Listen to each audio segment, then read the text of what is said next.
Hello friends, മഴതോരു മുൻപയുടെ പുതിയൊരു എപ്പിസോഡിലേക്ക് എല്ലാവർക്കും സ്വാഗതം. നമ്മുടെ വീഡിയോ ആദ്യമായിട്ട് ആരെങ്കിലും കാണുന്നുണ്ടെങ്കിൽ വീഡിയോ ഇഷ്ടമാവുകയാണെങ്കിൽ ഒന്ന് ലൈക്കും സബ്സ്ക്രൈബും ചെയ്ത് ഇപ്പോൾ തന്നെ സപ്പോർട്ട് ചെയ്യണം കേട്ടോ.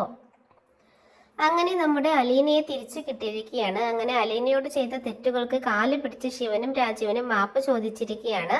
അങ്ങനെ വീട്ടിൽ തിരിച്ചെത്തിയ അലീനയോട് ഗംഗാധരൻ എല്ലാം ഏറ്റു പറയുന്നുണ്ട്. ഗംഗാധരൻ പറയുകയാണ്, എൻ്റെ അനുജന്മാരും ഞങ്ങളും നിന്നോടും നിന്റെ അമ്മയോടും ഒക്കെ ഒരുപാട് ദ്രോഹങ്ങൾ തെറ്റ് ചെയ്തിട്ടുണ്ട്. ഞങ്ങളും നിന്റെ അമ്മയും എല്ലാവരും നിന്നോട് ഒരുപാട് തെറ്റുകൾ ചെയ്തിട്ടുണ്ട്. എല്ലാവർക്കും വേണ്ടിയിട്ട് ഞാൻ നിന്നോട് മാപ്പ് ചോദിക്കുകയാണ്. അന്നത്തെ ആ സമയത്തൊക്കെ അങ്ങനെയൊക്കെ പറ്റിപ്പോയതാണ്. അന്നത്തെ സിറ്റുവേഷനിൽ ഞങ്ങൾക്ക് വേറെ വഴി ഉണ്ടായിരുന്നില്ല. അതുകൊണ്ടാണ് നിന്നെ ഓർഫനേജിൽ ഏൽപ്പിച്ചതും നിനക്കൊരു അനാഥയായിട്ട് 23 വർഷം ജീവിക്കേണ്ടി വന്നതും. അതൊക്കെ ഞങ്ങളുടെ ഭാഗത്തു നിന്ന് വന്ന തെറ്റുകളാണ്. അതിന് എത്ര മാപ്പ് ചോദിച്ചാലും, അല്ലെങ്കിൽ നിനക്ക് എത്രയൊക്കെ പണം തന്നാലും, അല്ലെങ്കിൽ എന്തൊക്കെ സൗകര്യങ്ങൾ ഒരുക്കി തന്നാലും, നിന്റെ ആ 23 വർഷം നീ അനാഥയായി ജീവിച്ചിരുന്ന ആ 23 വർഷം ഞങ്ങൾക്ക് ഒരിക്കലും തിരിച്ചു തരാൻ പറ്റില്ല. അത് ഞങ്ങളുടെ ഭാഗത്ത് നിന്ന് വന്ന തെറ്റാണ്. അത് ഞങ്ങൾ സമ്മതിക്കുന്നു. അതിന് എത്ര നിന്നോട് മാപ്പ് പറഞ്ഞാലും ശരിയാവില്ല. എന്നാലും എല്ലാവർക്കും വേണ്ടിയിട്ട്, നിന്റെ അമ്മയ്ക്കും വേണ്ടിയിട്ട് ഞാൻ നിന്നോട് മാപ്പ് ചോദിക്കുകയാണ്. നീ ഞങ്ങളോട് എല്ലാവരോടും ക്ഷമിക്കണം. നിനക്ക് വേണ്ടി എന്തും ചെയ്യാൻ ഞങ്ങൾ തയ്യാറാണ്. ഞാൻ തയ്യാറാണ്. നിനക്ക് വിദ്യാഭ്യാസവും സുഖ സൗകര്യങ്ങളും എന്തും എല്ലാം ഏർപ്പാടാക്കി തരാൻ ഞങ്ങൾ ഒരുക്കമാണ്. ഞങ്ങൾ അതിന് ബാധ്യസ്ഥരുമാണ് എന്ന് പറയുകയാണ് ഗംഗേട്ടൻ. ഞങ്ങൾ ചെയ്ത തെറ്റുകളൊക്കെ നീ ഞങ്ങളോട് ക്ഷമിക്കണം. ക്ഷമിച്ചു എന്ന് നീ പറയുക തന്നെ വേണം എന്നൊക്കെ ഗംഗാധരൻ മാപ്പ് പറയുന്നതിലൂടെ ചോദിക്കുന്നുണ്ട്. ഗംഗാധരൻ നല്ലൊരു മനുഷ്യനായതുകൊണ്ട് തന്നെ നല്ല രീതിയിൽ അലീനയോട് പെരുമാറുന്നുണ്ട്. നല്ല രീതിയിൽ അലീനയോട് മാപ്പ് ചോദിക്കുകയും ഒക്കെ ചെയ്യുന്നത് കൊണ്ട് അലീനയ്ക്ക് ഭയങ്കര വിഷമാവുകയാണ്. താൻ ആരാണെന്ന് അറിയാതെ ഇവിടെ വന്നു പോകണമെന്ന് വിചാരിച്ചിരുന്ന ഒരാളായിരുന്നു അലീന. ഇപ്പോൾ എല്ലാവരും താൻ ആരാണെന്ന് മനസ്സിലാക്കിയിട്ടുണ്ട്. ഒരുവിധം അവളുടെ കുടുംബക്കാരെല്ലാം അവൾ ആരാണ് എന്നുള്ള സത്യം തിരിച്ചറിഞ്ഞിരിക്കുകയാണ്. അതുകൊണ്ട് തന്നെ അവൾക്ക് വലിയൊരു സന്തോഷമുണ്ടാക്കുന്ന കാര്യമാണത്. അവളെ വേദനിപ്പിച്ചവരും അവളെ വിഷമിപ്പിച്ചവരും ഒക്കെ അവളുടെ കാൽ ചുവട്ടിൽ അവളുടെ ഒരു മാപ്പിന് വേണ്ടി കേണ അപേക്ഷിച്ചു കൊണ്ടുവന്ന നിമിഷമൊക്കെ അവളെ ഒരുപാട് വിഷമിപ്പിക്കുകയും സന്തോഷിപ്പിക്കുകയും ചെയ്യുന്നുണ്ട്. ആരും അറിയാതെയാണ് രാജീവനും ശിവനും ഒക്കെ അവളോട് അങ്ങനെ പെരുമാറിയത്, കാര്യം അറിയാതെ. പക്ഷെ അവൾ ആരാണെന്ന സത്യം തിരിച്ചറിഞ്ഞപ്പോൾ അവളോട് മാപ്പ് ചോദിക്കുകയും സ്നേഹം പ്രകടിപ്പിക്കുകയും ചെയ്യുമ്പോൾ അലീനയ്ക്ക് അത് വലിയ സന്തോഷമുള്ള കാര്യമാണ്.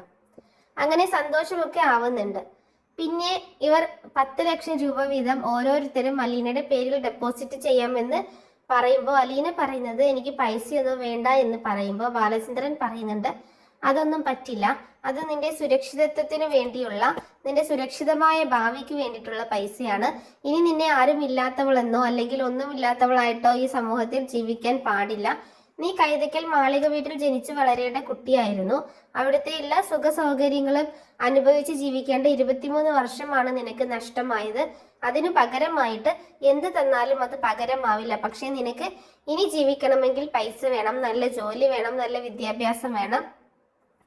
അതിനൊക്കെ വേണ്ടി നിനക്ക് ഈ പൈസ ഉപയോഗിക്കാം. ഇനി ആരുമില്ലാത്തവളായോ ഒന്നുമില്ലാത്തവളായോ ഒന്നും നീ പറയാൻ പാടില്ല. അതിനു വേണ്ടിയിട്ടും കൂടിയാണ് അവരെ കൊണ്ട് ഞാൻ ഈ പൈസയൊക്കെ നിന്റെ പേരിൽ ഡെപ്പോസിറ്റ് ചെയ്യിപ്പിക്കുന്നത്. ഇത് മാത്രമല്ല, എൻ്റെ സ്വത്തിലും നിനക്കൊരു പങ്കുണ്ടായിരിക്കും. നിന്നെ ഞാൻ എൻ്റെ മകളായിട്ട് ഏറ്റെടുത്തതാണ്. അതുകൊണ്ട് തന്നെ എൻ്റെ സ്വത്തിലും നിനക്കൊരു ഭാഗം ഉണ്ടായിരിക്കും. അത് ഞാൻ തരും. അത് നീ എത്ര വേണ്ട എന്ന് പറഞ്ഞാലും ഞാൻ അത് തന്നിരിക്കുക തന്നെ ചെയ്യും. അതെൻ്റെ കടമയാണ്, എൻ്റെ സ്നേഹമാണ്. ഇനി ഒരിക്കലും അലീന അനാഥയല്ല, എൻ്റെ മകളാണ്. എൻ്റെ മകളെപ്പോലെ തന്നെയാണ് ഞാൻ നിന്നെ കണ്ടിരിക്കുന്നത് എന്നൊക്കെ ബാലചന്ദ്രൻ പറയുന്നുണ്ട്. അപ്പോൾ ഒരുപാട് സന്തോഷമാവുകയാണ് അലീനയ്ക്ക്. അതൊക്കെ കഴിഞ്ഞിട്ട് ഇവരൊക്കെ പോകുന്നുണ്ട് കേട്ടോ. ഗംഗാധരനും രാജീവനും ശിവനും ഒക്കെ പോകുന്നുണ്ട്. അത് കഴിഞ്ഞിട്ട് അലീനയും കൃഷ്ണമോളും ബാലചന്ദ്രനും ഇങ്ങനെ സംസാരിച്ചു കൊണ്ടിരിക്കുമ്പോൾ അലീന പറയുന്നുണ്ട്, അച്ഛാ, ഞാൻ ആരാണെന്നുള്ള കാര്യം ഒരിക്കലും അമ്മ അറിയാനിട വരരുത്. അത് അമ്മയ്ക്ക് ഒരുപാട് വിഷമം ഉണ്ടാക്കുന്ന കാര്യമായിരിക്കും. ചിലപ്പോൾ അമ്മയുടെ സമനില തന്നെ തെറ്റിന്നിരിക്കാം. അത്രമാത്രം അമ്മ എന്നെ ദ്രോഹിച്ചിരിക്കുന്നു, എന്തൊക്കെ എന്നെ പറഞ്ഞിരിക്കുന്നു. അതൊന്നും അമ്മയ്ക്ക് ഒരിക്കലും സഹിക്കാൻ പറ്റില്ല. ഞാൻ ആരാണെന്ന് തിരിച്ചറിഞ്ഞു കഴിഞ്ഞാൽ ചിലപ്പോൾ അമ്മയ്ക്ക് അത് ഒരിക്കലും താങ്ങാൻ പറ്റില്ല. നമുക്ക് അമ്മയെ നഷ്ടമായെന്നും വരും എന്ന് അലീന പറയുമ്പോൾ ബാലചന്ദ്രൻ പറയുന്നുണ്ട്, അത് തന്നെയാണ് അവളുടെ ആങ്ങളമാരൊക്കെ വന്നപ്പോൾ പറഞ്ഞത്. ഒരിക്കലും വൈജ അത് അറിയരുത്. കാരണം നീ ജീവിച്ചിരിപ്പുണ്ട് എന്നുള്ള കാര്യം ഇപ്പോഴും വൈജയ്ക്ക് അറിയില്ല. അത് അറിഞ്ഞു കഴിഞ്ഞാൽ വൈജ അത് ഒരിക്കലും ഉൾക്കൊള്ളില്ല, അല്ലെങ്കിൽ അവൾക്ക് അത് ഒരിക്കലും താങ്ങാൻ പറ്റില്ല. സ്വന്തം മകൾ ജീവനോടെ തന്റെ കൺമുന്നിൽ ഉണ്ടായിരുന്നു, അവളെയാണ് താൻ ഇത്രയും കാലം ദ്രോഹിച്ചിരുന്നത് എന്ന് അറിഞ്ഞു കഴിഞ്ഞാൽ ഒരു പെണ്ണും അത് സഹിക്കില്ല. അതുപോലെ തന്നെ വൈജയും അത് താങ്ങില്ല. അതുകൊണ്ട് അവൾ ഒരിക്കലും അത് അറിയരുത് എന്ന് തന്നെയാണ് എന്റെയും ആവശ്യം. വൈജ ഇത് അറിഞ്ഞു കഴിഞ്ഞാൽ പിന്നെ വൈജയുടെ ഭർത്താവായി ഞാൻ ആ സ്ഥാനത്ത് തുടരുന്നതിൽ ഒരു അർത്ഥവും ഉണ്ടായിരിക്കില്ല. അങ്ങനെ ഞാൻ ഉണ്ടാവില്ല എന്ന് പറയുകയാണ് ബാലചന്ദ്രൻ. അവർ ഇതൊക്കെ ചെയ്തപ്പോഴും അവർ പറഞ്ഞ ഒരു കണ്ടീഷൻ എന്തെന്ന് വെച്ചാൽ, നിന്നെ ഈ വീട്ടിൽ താമസിപ്പിക്കരുത്, വൈജ തിരിച്ചു വരുമ്പോൾ നീ ഈ വീട്ടിൽ ഉണ്ടാവരുത് എന്നാണ് അവരുടെ ഒരു ആവശ്യം എന്ന് പറയുകയാണ്. നിന്നെ വേറെ എവിടെ വേണമെങ്കിലും താമസിപ്പിക്കാനും നിനക്ക് എന്ത് വേണമെങ്കിലും ചെയ്തു തരാനും അവർ തയ്യാറാണ്, ഞാൻ ആലോചിക്കട്ടെ എന്നേ പറഞ്ഞുള്ളൂ എന്ന് ബാലചന്ദ്രൻ അലീനയോട് പറയുമ്പോൾ അലീന പറയുകയാണ്, ഞാൻ പോകാൻ തയ്യാറാണ് അച്ഛാ.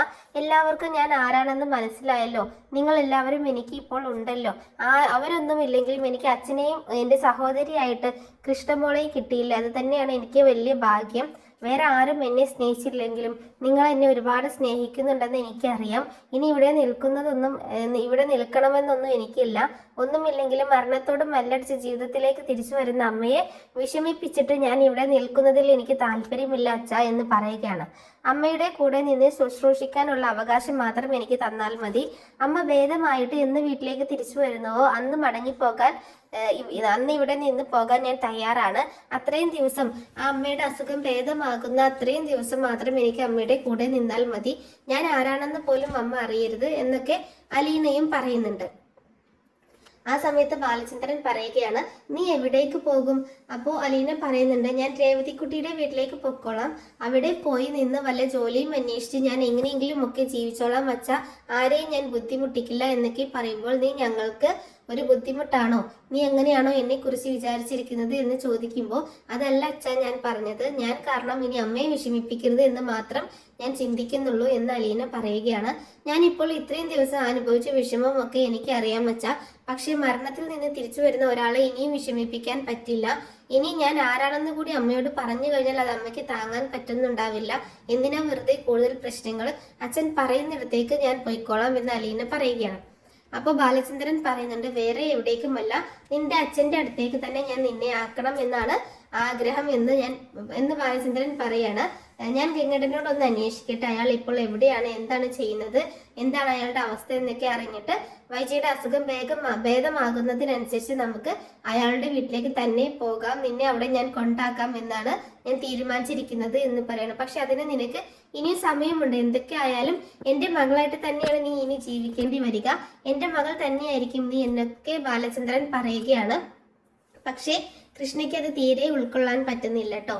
കാരണം അലീന പോവുക എന്നുള്ള കാര്യം കൃഷ്ണയ്ക്ക് തീരെ ഉൾക്കൊള്ളാൻ പറ്റില്ല. കൃഷ്ണയ്ക്ക് അത് വിഷമമാകുന്നുണ്ട്, തീരെ താല്പര്യമില്ലാത്ത കാര്യമാണ് പറയുന്നത്. അപ്പോൾ അലീന പറയുന്നുണ്ട്, വിഷമിക്കേണ്ട മോളെ, എനിക്ക് വേറെ വഴിയില്ലല്ലോ, അമ്മയ്ക്ക് ഇനി സ്ട്രെസ് കൊടുക്കാവുന്നതൊന്നും ശരിയല്ല. ഞാൻ കാരണം ഇത്രയും പ്രശ്നങ്ങൾ ഇവിടെ ഉണ്ടായില്ലേ, ഇനി ഞാൻ ആരാണെന്ന് കൂടി അമ്മ അറിഞ്ഞു കഴിഞ്ഞാൽ അത് വേണ്ട, അത് ശരിയാവില്ല എന്നൊക്കെ അലീന ഇങ്ങനെ പറയുന്നുണ്ട്. അങ്ങനെ അലീന പോയി കിടന്നുറങ്ങാണ്. അപ്പോൾ ബാലചന്ദ്രൻ ഇതിങ്ങനെ ആലോചിക്കുന്നുണ്ട്, അയാൾ ഇനി എങ്ങനെ കണ്ടുപിടിക്കും, സ്റ്റാൻലിയെ എങ്ങനെ കണ്ടുപിടിക്കും, അയാൾ ഇതൊക്കെ കാര്യങ്ങളൊക്കെ പറഞ്ഞ് മനസ്സിലാക്കി അലീനയെ അവിടെ ഏൽപ്പിക്കണം എന്ന് ബാലചന്ദ്രൻ തീരുമാനിക്കുകയാണ്. അങ്ങനെ ഹോസ്പിറ്റലിൽ നിന്ന് തിരിച്ചു വരുന്ന വൈജയന്തിയെ പരിചരിക്കുന്നത് അലീന തന്നെയായിരിക്കും. അങ്ങനെ വൈജയന്തിയുടെ അസുഖമൊക്കെ ഒന്ന് ഭേദമായി വീട്ടിലേക്ക് തിരിച്ചു വരുന്ന ആ കണ്ടീഷൻ ആകുമ്പോൾ അതിനു മുൻപ് തന്നെ ബാലചന്ദ്രൻ നമ്മുടെ സ്റ്റാൻലിയെ കണ്ട് കാര്യങ്ങളൊക്കെ സംസാരിച്ചിട്ടുണ്ടായിരിക്കും കേട്ടോ.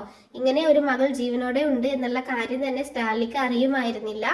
അങ്ങനെ വൈജയന്തി പ്രസവിച്ച മകളാണ് എന്നൊക്കെ പറഞ്ഞ് അലീനയെ സ്റ്റാൻലിയെ ഏൽപ്പിക്കുകയാണ് ബാലചന്ദ്രൻ അത് ഭയങ്കര വിഷമമുള്ള കാര്യമാണ്.